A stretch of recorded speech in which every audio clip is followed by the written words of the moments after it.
Yes, bana, mpaka sasa zimeshapigwa makala 23 za michuano bora kwa ngazi ya mataifa. Hapa nazungumzia ni World Cup, na time hii hapa tuko pale Mexico, Canada pamoja na Marekani. Kwenye michuano hiyo ama kwenye makala hizo 23 tumepata bahati ya kushuhudia hat-trick 56 na ya jana usiku ilikuwa ni 57. Hat-trick ya mchezaji bora wa dunia Ousmane Dembele, mchezaji wa klabu ya Paris Saint-Germain, lakini time hii hapa anatumikia timu ya taifa ya Ufaransa. Ilikuwa ni mechi dhidi ya Norway jana usiku ikipigwa hivyo bana. Ousmane Dembele anaweka kambani kamba 3. Ndio bana, hii ni The Evening Podcast. Mimi naitwa Mbwene Mgombelo, kama kawaida mitaa fulani ya YouTube. Tuendelea kutiririka na focus za kivampire kwenye ulimwengu fulani wa kimichezo, ndio. Time ni moja na jukumu ni moja, kuhakikisha updates zote za kimichezo kuanzia hapa nyumbani mpaka nje. Na leo kama kawaida tuna World Cup special. Hapa mjengoni niko na timu ya wachambuzi, timu yangu bora ya muda wote. Bwana, huyo ni Samuel Siminda, chambuzi bora la muda wote, chambuzi la FIFA, shabiki la Liverpool. Na kwenye World Cup hii hapa zangu liniambia upo Ureno bwana, sio? Ya bila, yani hata zote nasema hata kuja kuamsha usiku. Na ndio usiku bwana. Nani bingwa World Cup? Bwana Portugal. Yani badilisha msimamo. Bila shaka nadhani ndio kama msikia sambamba kabisa, Samuel Siminda, chambuzi bora la muda wote, chambuzi la FIFA, shabiki la Liverpool. Na kwenye World Cup hii hapa anakuambia yupo Ureno. Bila shaka unatamani kusikia leo amekuja kama nani, si ndio? Idi Sudi namba 7 mgongoni. Leo ni Michael Olise ama nani mzee wangu? Au Ousmane Dembele? Kwa majina anaitwa namba 7 mgongoni, Ousmane Dembele. Idi Sudi au niongeze lingine? Inatosha. Bwana, hiyo ni The Evening Podcast namba 1 kwa wana michezo, na vibe ni la kutosha sana kuanzia muda huu hapa mpaka pale tutakwenda kutamatisha mzangu. Kabla sijachomoka sekunde break fupi, tuendelee kutoa shout kwa wanetu wa nguvu zaidi, na hawa sio wengine zaidi ya East Africa Commercial and Logistics Center. Endelea kutupa shavu kubwa na la maana zaidi, wakisema wewe mfanyabiashara, kama ambavyo unaona mimi nimeshine kwenye bonge moja la kumbi la kisasa zaidi. Niko na big screen. Lo Samueli, madini yako yote ya kwa namna moja au nyingine yatasikika live hapa, si ndio mzee wangu? Au atoe kidogo? Nataka uanzie sasa hivi. Kwa namna moja au nyingine. Ngoja leo niseme na wafanyabiashara. Bwana, kama unavyoona ambapo tunapata big screen la kijanja zaidi, ndivyo wewe mfanyabiashara unaweza kusogea hapa na ukapata venue ya kijanja kufanya biashara yako. Pia flavors za kijanja zipo kwa ajili yako, alafu usalama ni wa kutosha na wa uhakika zaidi. Time hii hapa tunakwenda short break, then tukirudi tunakwenda kuanza na World Cup special. Mimi naitwa Mbwene Mgombelo na hii ni The Evening Podcast. Yes, mwana michezo, tumerejea tena na hii ni The Evening Podcast. Mimi naitwa Mbwene Mgombelo, anasikika hapa Samuel Siminda, mchambuzi bora muda wote, chambuzi la FIFA lenye beji yake. Zangu aliniambia nisiache kusema hilo neno, lenye beji yake. Na hii hapa nilikwambia ni The Evening Podcast, na tuko na World Cup special. Na leo kwenye World Cup special nataka tuzigusie game ambazo zilifanya poa sana kwa siku ya jana kwenye hatua ya kutamatisha kwenye makundi ya World Cup, ambapo jana kulikuwa na michezo miwili bora zaidi, naweza kusema hivyo. Watu wakifanya comeback kutoka kukatiwa tamaa mpaka kwenda kwenye hatua ya 32 bora, si ndio mzee wangu? Then kuna mtu akatia hat-trick ya mapema zaidi kwenye World Cup hii hapa. First half dakika 37 tu zinamtosha kuandika rekodi hiyo. Bwana, hiyo ilikuwa ni mechi kati ya Ufaransa dhidi ya Norway, na Ufaransa akichomoza kwa ushindi wa 4-1. Kwa bahati nzuri mzangu sijakosea, of God sa Ufaransa wale Ismaila Doué na Ousmane Dembele. Then baada ya hapo tukaona timu ya taifa ya Senegal, wawakilishi wetu wengine kutoka kwenye bara la Afrika, wakipindua matokeo, wakishinda kwa chuma 5-0. Kuna rekodi kede nitazizungumzia muda huu hapa, lakini Samuel, naomba tuanze na game kati ya France dhidi ya Norway. Game uliona kwenye namna gani mzee wangu, ukiangalia the way ambapo Dembele alipiga hat-trick ya mapema zaidi? Game ilikuwa mzuri, lakini kilichowaponza Norway ni pressure ya nje ya uwanja, sababu kutokana na mechi ambazo walizicheza before kukutana na Ufaransa, walionekana kama wana squad mzuri ya kwenda kushindana na Ufaransa. Kwa hiyo wao walivyoingia uwanjani kwenye ile game au approach game kama wanaenda kucheza na timu ambayo imewazidi uwezo wa mchezaji mmoja, uwezo ukachukua wachezaji wa Ufaransa ukashinanisha na Norway. Never, labda umchukue mtu kama Erling Haaland, sawa, okay, lakini waliobakia unaona most player wamezidiwa viwango. Kwa hiyo ile pressure nje ya uwanja, uwezo ambao ameonyesha Erling Haaland, goli 4 mpaka sasa hivi, watu wengi waliamini kama game ya jana ingeweza kwenda kuamuliwa kwa 50-50. Kwa hiyo wao walipoingia kwenye approach yao hawakwenda kucheza kama underdog, walienda kuingia kwenda kucompete moja kwa moja na Ufaransa. Iko kitu ambacho kilienda kwa waponza, na mpaka tukashuhudia idadi kubwa ya magoli ambayo imetokea na kufunzwa kwamba hii ni World Cup na unatakiwa kuapproach. mzee wangu Idi Sudi, wakati tunaitazama talent kutoka Paris Saint-Germain, ilikuwa wote mzee wangu, si ndio? Yeah. Unadhani Dembele alikuwa hatari sehemu gani kwa siku ya jana? Maana kelele zilikuwa nyingi kwamba Dembele timu ya taifa ni kama hana msaada. Jana alikuwa hatari sehemu gani zaidi Dembele? Nadhani jana alikuwa hatari sana katika kufanya markup ya finishing. Najua tumeangalia game nyingine Ufaransa most walikuwa wanacheza ule mpira ambao unaona kabisa mtu anacheza anapiga pass sawa, wanacheza sana mpira mwingi, lakini jana Dembele alikuwa na mark sana katika goal. Ukiangalia hata goli la kwanza na goli la pili jinsi alivyofunga, ukiangalia mabeki walikuwa ni wengi sana na alikuwa ana opt ya kutoa pass sehemu nyingine na kwenda sehemu nyingine pia, lakini alikuwa anafanya maamuzi yale tunasema ni ule uwezo binafsi wa mchezaji, individual. Yes, of course. Na katika yale maamuzi anayofanya na anakuwa active na anaenda anazalisha. So jana kwa upande wangu alikuwa bora katika sehemu zote, katika receiving the ball lakini katika finishing. Kuna mtu atakuwa time hii hapa anasema receiving the ball and finishing the vitu gani? Mzee wangu, kuna big screen kwa ajili yako.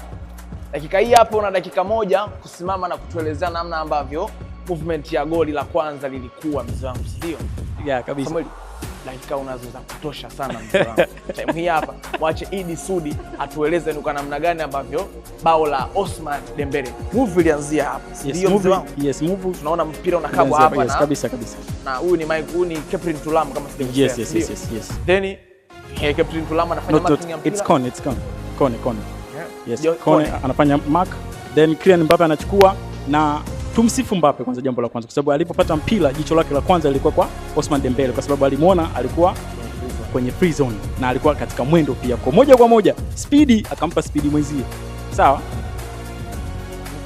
tunaona hapo. Sawa, anaingia hapo stopisha pause. Unaona kuna beki wa kwanza, wa pili, wa tatu, wa nne, wa tano, wa sita na viungo wote walijisahau kufanya marking na wote walikuwa wanamwangalia Ousmane Dembele.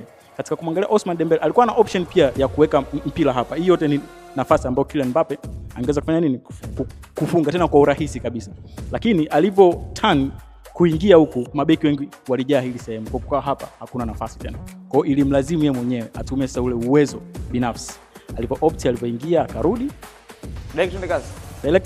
twende. Umeona hapo kafinya wa kwanza kanyavu. Hii nyavu ni ngumu sana kuitafuta. Imekuwaje? Tupita.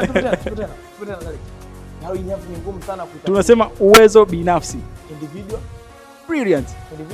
Brilliant. Mzangu Samuel ana madini mengi sana kusema usijali. Kamba 3 zilikuwepo jana, si ndio? Tazama kwenye movement hii hapa, kama nilivyosema Idi Sudi.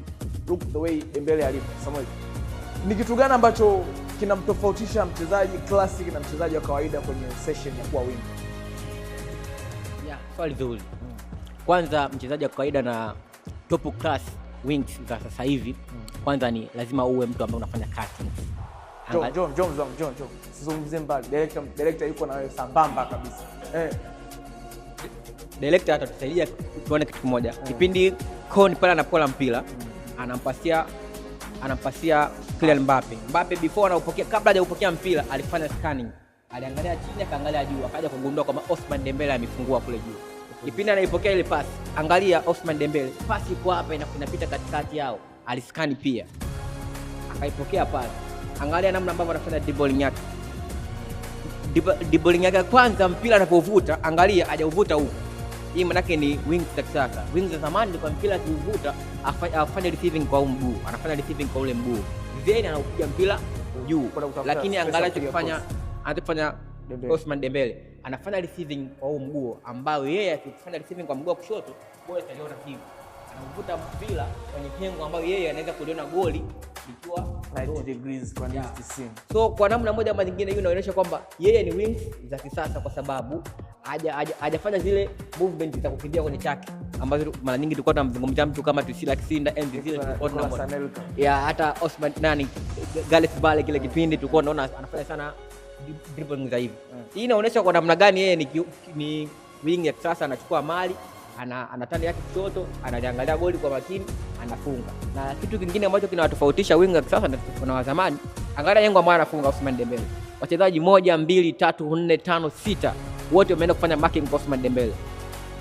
Lakini anakuja kufunga hapo na hilo sio goli lake la kwanza, anafunga kwenye mazingira kama hayo. Rudi kwenye game dhidi ya Chelsea 3-1. Angalia tukifanya Ousmane Dembele kwenye lengo kama hizo. Rudi kwenye game ya Bayern Munich.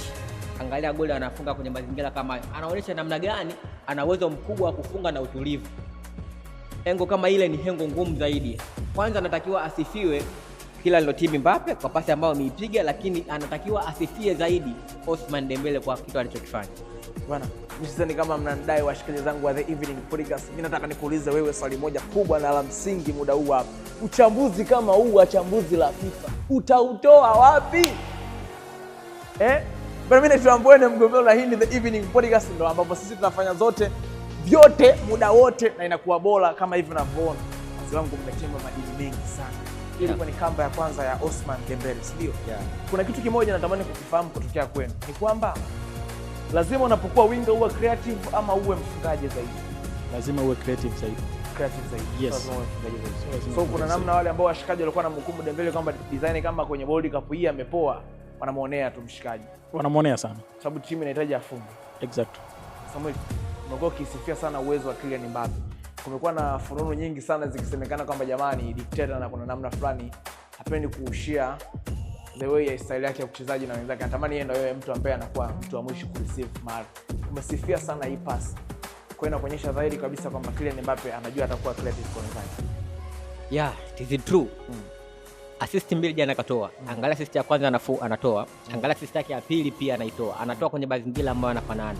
Yupo kwenye tough game. Watu wanacheza physical. Lakini anapona mpira scanning kwanza na pia kwa Ousmane Dembele.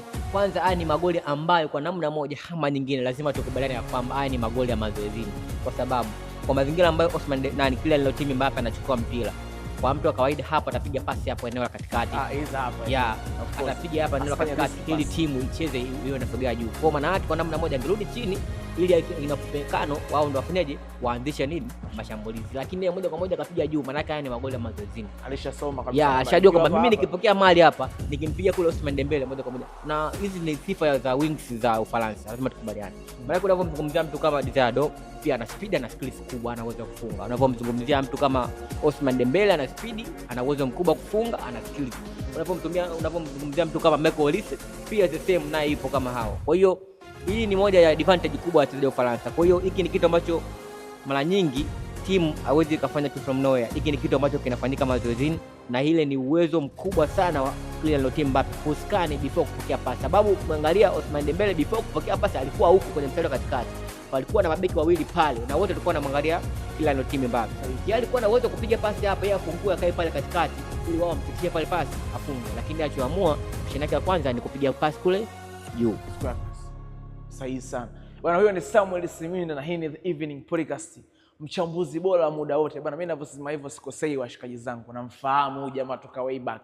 Ni shabiki fulani la Liverpool, ila akiamua kuzungumzia mpira anazungumzia kwenye namna ambayo wewe mwenyewe nadhani una enjoy time hii hapa. Mimi naitwa Mbwene Mgombelo, tunakwenda break fupi sana.